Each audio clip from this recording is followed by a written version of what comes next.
Ako guys, makulimlim, may bagyo tayo na naman guys. Kunin natin yung ating basura. Kasi nag-pick up sila ng basura kaninang umaga. So, kita mo hinangin na yung iba dun, oh.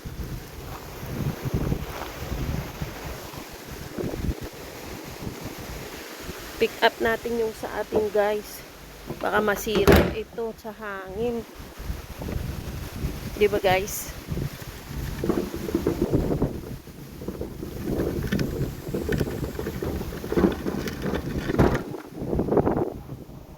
Bakit malabo yung ating salamin?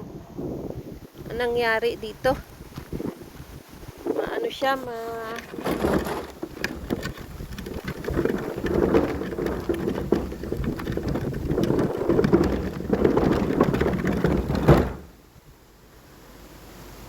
yan. Maghila tayo ng ano guys. Basura. Kasi may weather tayo, hindi maganda. Lakas ang hangin guys. Kakauwi lang natin galing trabaho.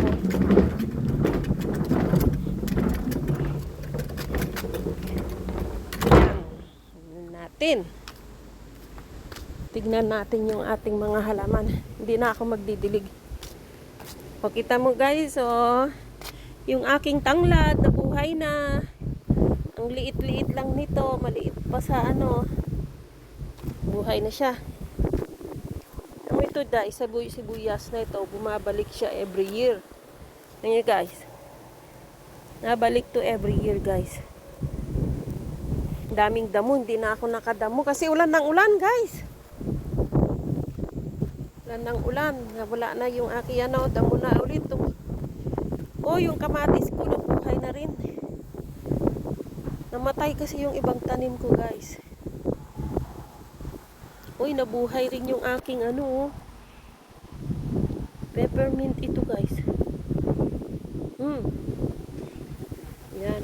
Oh, natubo ng mga damo guys. Ay, namatay na ito. Pag ano na siya, ayaw ata sa masyadong mainit. Tay guys. Ito okay pa naman. Ang ganda ng aking rose guys. Yan o, marami na namang damo guys. Nagdadamo na naman tayo guys.